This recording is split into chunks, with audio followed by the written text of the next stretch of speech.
Good afternoon, everybody. And thank you, everyone who helped organize this really wonderful event. I'm going to talk today about the Andean interest, Bauhaus interest in Andean textiles during the Bauhaus period. I'm going to address where they would have seen them, what types of textiles they would have seen, why they might have been interested in Andean textiles, how they were adopted and appropriated, and how the interest in Andean textiles developed at the Bauhaus over the time period of the Bauhaus. And then the legacy of this interest, particularly as it relates to Annie and Josef Albers. So just a quick summary. The ancient Andes, the ancient Andean people worked from around 3000 BCE till about mid-16th century before the Spanish conquest. And there were a lot of regional styles that were eventually absorbed by the Inca around 1470. Textiles were continuously made throughout this whole period, and they were the most valued and labor-intensive of all of the arts. They were worn, but they were also made for utilitarian objects, and they were also buried with the dead in the dry desert burial grounds. The area is divided into 3 zones: the dry coastal desert, the high Andes mountain range, and the jungles. And there was reciprocal trade among these zones for things like potatoes, peanuts, peppers, dyes, labor, feathers, cotton, and camelid fiber. So they didn't have sheep fiber, they had camelid cousins. The llama, alpaca, vicuña, guanaco. And most of the textiles we see were made of cotton warp, because it's sturdy, and then camelid weft, because the camelid fiber holds the dyes better. And so camelids were also used as pack animals, they were also used for meat. So they had a really valuable purpose. So, why Germany?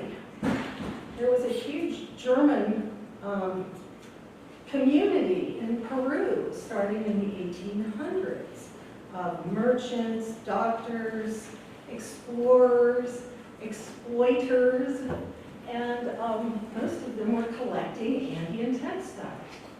Why? Because they were plentiful, they were easy to get. It was kind of a neat hobby to have. They were seen as exotic, and it allowed an entree into social circles, especially in Lima. And most of the textiles that these Germans collected ended up back in Berlin at the Ethnographic Museum. And so by 1924, there were over 13,000 Andean textiles in this Berlin museum, by far the largest in Europe. And it's pretty amazing. At first, the museum exhibited Andean work from other cultures too, as they grouped them geographically, but they also put them in these cabinets of curiosity. And most likely, there were study collections. I don't know about that, and I can't get photos of Andean displays. I haven't been able to find that yet. The museum expanded in 1906, but in nearby Dahlem, but didn't get completed until 1921. And if we look at a display from the 20s, we see that the presentation display style was more streamlined more interactive, and that's because there was a lot more research that was happening at that time. They knew what they were looking at. So who were some of the early German collectors in Peru? Some of the first were a team of Wilhelm Rees and Alfons Stubel, who in the 1870s went to the highlands of Peru and Bolivia. They went to the site of Tiwanaku and did some digging there. This is the important Gateway of the Sun that shows the staff bearer figure surrounded by kneeling staff bearer figures, which will be an important motif in Tiwanaku and Wari textiles. Then they went to the coastal burial site of Ancon, and it was there that they really did a lot of scholarly work and dug up about 500 mummy bundles from shaft tombs. So the dead were buried in these deep shaft tombs and wrapped in layers and layers of textiles. Here's from a different expedition, but it just shows they got really big too, the various sizes, but digging up these dead bones, and then they would unwrap them and analyze what they were finding. There were other objects buried in the tombs too.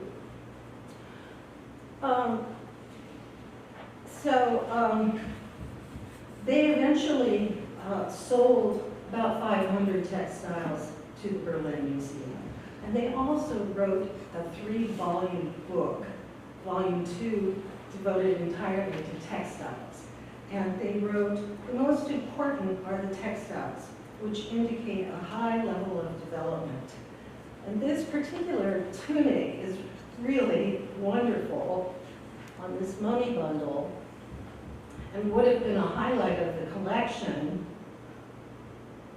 because of the brilliant colors, the complex iconography, which shows alternating kneeling and standing staff bearer figures in profile. It's pretty abstracted. And also the quality of the weave is just astounding. Now what we're looking at here is just basically one side. Here's the neck opening, and it's missing the back. So that's what we're looking at. So most Wari and Tiwanaku tunics were variations on this kneeling staff bearer figure in various iterations, some of which highly abstract and in beautiful color combinations. And here's a different textile that just shows you the quality of the weaving, super fine. And look at the colors here, really brilliant. And these were high status textiles, and they were important, and they were shown in other media too. So we know that textiles were important, this idea of textile primacy. So let's look at this textile again. It's really pretty neat because it was woven what we call sideways. So the weaver didn't start down here and move upwards. That actually is woven in 2 pieces. So the weaver wouldn't have been looking directly at the pattern while weaving it. Rather, the work is horizontal when worn.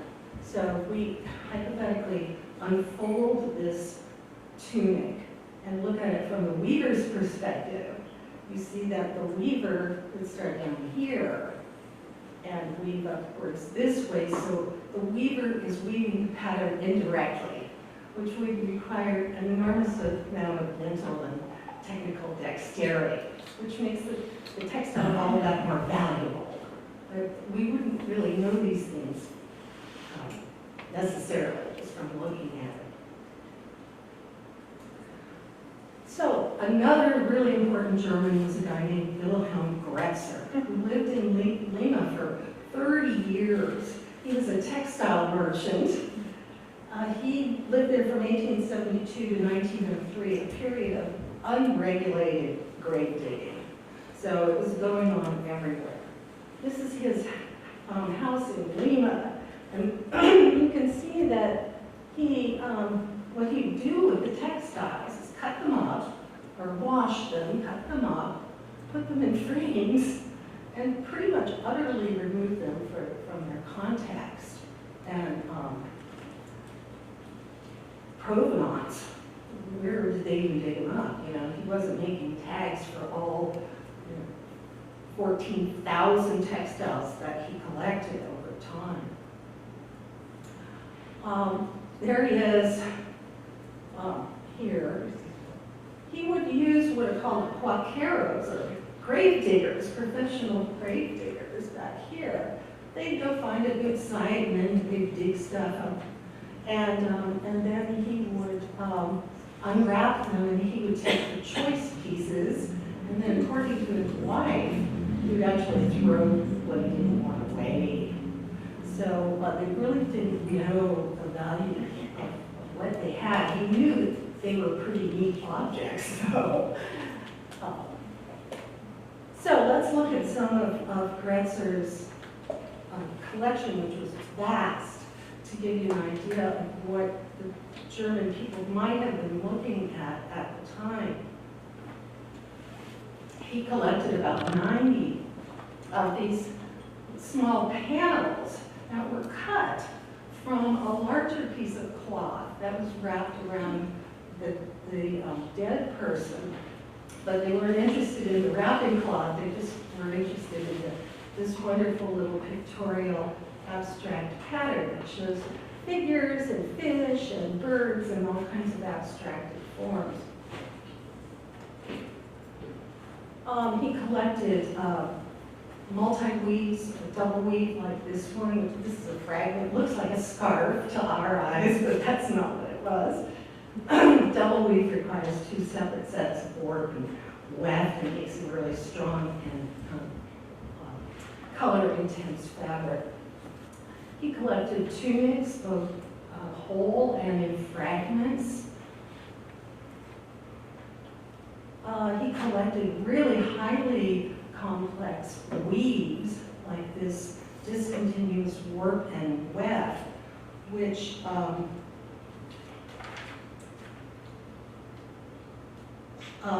in order to get good color saturation, the weaver would create separate warp and weft while weaving using scaffolding. So they didn't have to cut the textile, that was the whole point. And even the utilitarian things that he collected were both practical and beautiful. And this kind of attention to beauty, even though it was something to be used, was something Annie Albers really admired. Here's a cocoa bag, either side. Here's a little set of scales that is so beautiful, and then it's embroidered with this beautiful red yarn on the outside. It's really lovely. He collected a bunch of quipus, and as Grant was saying here, quipu is a recording device where information is kept according to type and number of knots and color of thread. And these were all buried with the dead. And he collected a number of fundamental backstrap looms like this one. And Annie Albers and others were very much interested in learning how to weave on these backstrap looms. And here's Annie Albers learning. And then she actually made her students at Montgomery College learn how to weave on the backstrap loom. He collected a lot of feather work. This is not from the Gretzer collection, it's from a different one, but it was in Germany at the time. It's a tunic, and it probably served as the model. When you see these felines, this is called a stepped fret. If it looks familiar, it probably was the model for Emil Nolde's painting because he did spend time in the museum, we know. Here's the stepped fret back here. He collected also just fiber and weaving tools. So here's fiber both spun and unspun. It shows you the vast color combinations that they could get. And here's a little weaving kit that has tools, fiber, and even a little brocaded bag that still has peanuts in it. And then he also collected these wonderful Inca tunics, which are more standardized, more based on grid form, and had functions that we don't quite know what they were for, but this might be a military uniform, because there's more than one of this kind, the Inca key, we call it. And this from a different collection, but this is an Inca what called tokapu tunic. Either side, so one side's blue and one side's red. A tokapu is a square design motif. And tokapu tunics were reserved for nobility. This is really cool. And in the United States, the American Museum of Natural History developed their Andean textile collection by 1903, and they had a few thousand textiles, including this wonderful tokapu tunic that we got to look at the other day. And the Germans would have known about it because it was reproduced in a book in black and white. In this book, by the director of the Berlin Ethnographic Museum, Erin, which Andy Albers owned. She also owned the 1934 edition of The Textiles of Ancient Peru by Raoul de Harcourt, originally published in 1924. And she owned a copy of this book by a curator at the Museum of Art and Culture of Peru, Max Schmidt. All of these books analyzed textiles, illustrated them, and wrote about them as best they could. So there were other, also contemporary sources linking ancient non-Western art to contemporary art that would cause a modern artist to look at this art. And of course, Candice believed that there was a link between ancient art and modern abstract art through a perceived shared affinity toward abstraction and also authenticity. Excuse me. He wrote, "The further we look back, the fewer faked and spurious works we find." And then in Hagen, the textile industrialist Karl Osthaus opened his Folkvang Museum in 1902 and created a number of exhibitions where he juxtaposed ancient or non-Western art with modern art, like this one. Josef Albers, who was teaching nearby, said he went there as often as I could.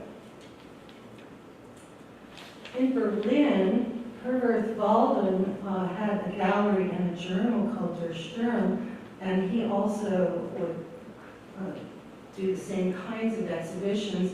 Here's a 1924 catalog for a show that included Molinage and textiles, Andean textiles in the collection of his wife, Nell Walden, who collected ancient Andean art.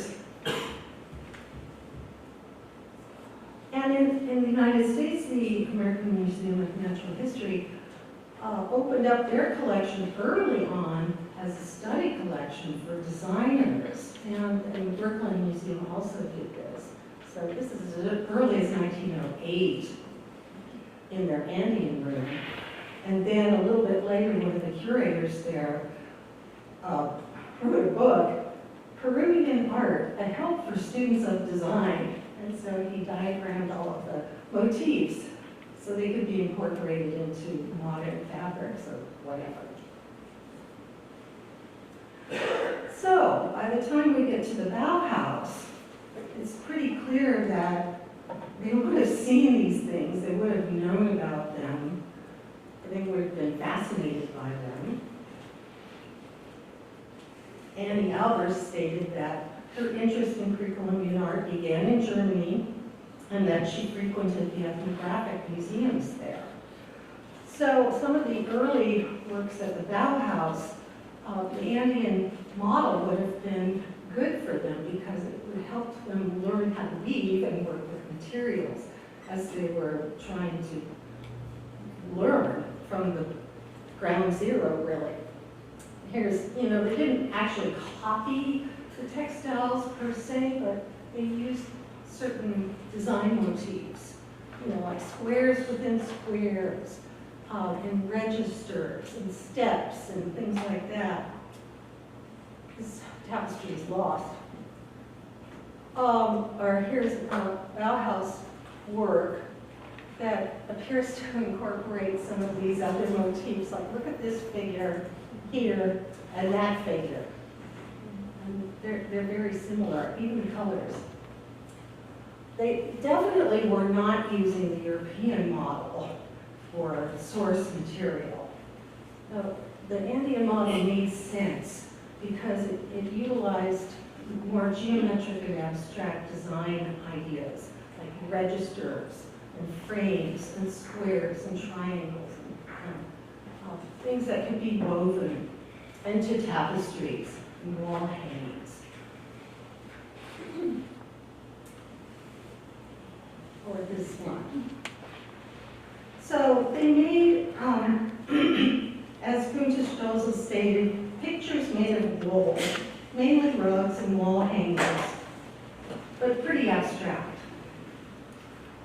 And eventually, though, they start moving into more streamlined and neutral approaches to composition.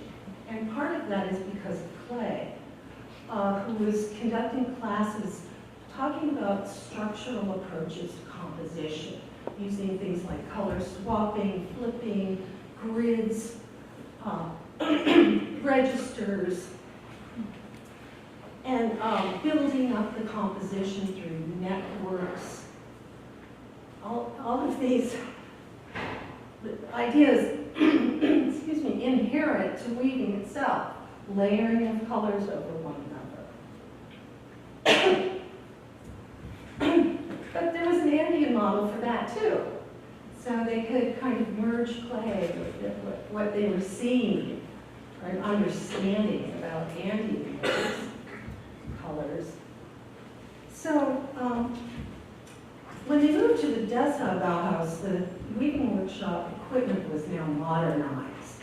And so that kind of encouraged them to develop different ideas about what a weaving could be, that perhaps it could be more utilitarian and aligned with industry. And so they moved away from making, pictures made of wool to making things that were useful and could be adapted to different purposes. And they started to look at synthetic fibers and dyes and other mechanical ideas. But they still could have used the Andean model as inspiration and maybe start looking at some of the more complex technical things or complex patterns, like the Wari textiles, which are really kind of dazzling dynamically, visually. They're complicated. You start trying to analyze it carefully. Our Andean open weaves, which would be greatly adapted to modern use for window coverings or wall screens, because they're sheer, they're lightweight, and they're elastic. Here's one by Annie Albers. Or they would have been analyzing double and triple weave, like this double weave tunic, published in Lehman, actually in black and white, one side and the other side. So Annie Albers very early on started to learn the double weave and triple weave technique. This is an illustration from her 1965 book on weaving, where she diagrams possible double weave interlacing. She said, in ancient Peru, double weaves in complicated designs were made by highly intelligent people with no written language, who used textiles as transmitters of meaning. So her designs began to more closely emphasize the horizontal and vertical structure of weaving itself, and to move away from wall hangings. Here's one that I kind of want to say looks kind of like a takapu, but I'm not going to say that. Anyway, she moves from wall hangings to wall coverings. So this is her 1929 diploma piece, which is a wall covering material that's chenille on one side and cellophane on the other, so it's sound absorbing and light reflecting. But that attitude changes a little bit by the time they get to, or after they get to the United States in 1933 to teach at Black Mountain College. Very soon after they arrived, they made plans to drive down to Mexico. And on and off for years afterwards, they continued to spend long periods of time in Mexico, going back to the same sites over and over again, some of which were newly excavated or in the process of being excavated. And Joseph in particular, well, they both really loved the site of Monte in Oaxaca. You can see why. Joseph in particular loved the figure-ground relationships with shadows, and how the architecture also looked like a sculpture. And he loved the linear intersections of the site. He took many photos. I'm sure many of you saw the Albers in Mexico show. And it impacted his work not long after. And Annie Albers, too, was very taken with the site, and it inspired her to change her whole attitude about what weaving could be. And she started making what she called pictorial textiles, unique, one-of-a-kind textiles that she titled and signed. And this is one of her very first ones called Monte Alban, and where she used a new technique, which is Andean, the supplementary weft brocade. That's not structural, but it's used to kind of draw on the surface of the textile. So she's drawing all the layers of civilization that she saw at the site. And in the 40s, they really began their collection of Andean textiles. Eventually creating a personal collection of about 100 and a Black Mountain College collection of 100, which is now the Yale Art Gallery. Annie Albers, it's kind of interesting to look at the way she thought of Andean textiles, not as much as precious objects, but as things to learn from. And for that reason, she cut them up and unraveled them. And here's this really neat little mylar piece. There, she cut out 5 Andean textile pieces, encased them in mylar so that they could be used as a study. Here's a piece that's been unraveled. Well, who unraveled it? When? But their collection is really vibrant and beautiful, especially in terms of the colors.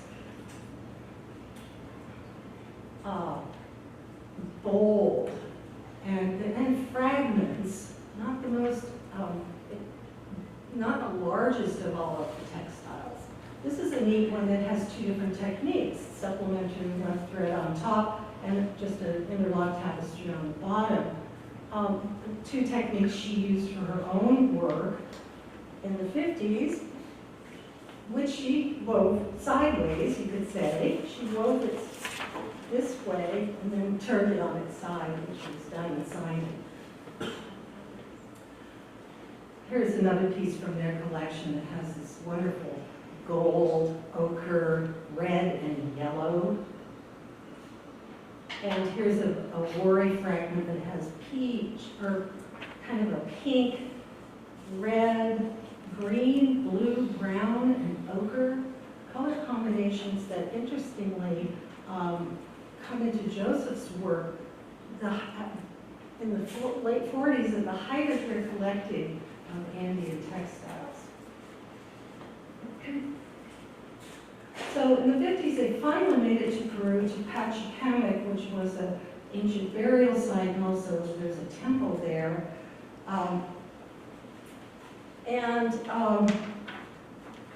Meanwhile, Joseph was at Yale, and Annie, just the year before, had taken a class with Wendell Bennett of Yale and Junius Bird at the American Museum of Natural History on Andean textiles. So it must have been pretty exciting for her to come down to Peru. She believed that Andean textiles represented, quote, the most outstanding examples of textile art from one of the highest textile cultures we have come to know. She hoped to emulate in her own work Andean approaches to textile art by creating works that, quote, could be turned to again and again, and that might possibly last for centuries, as some ancient Peruvian things have. Thank you.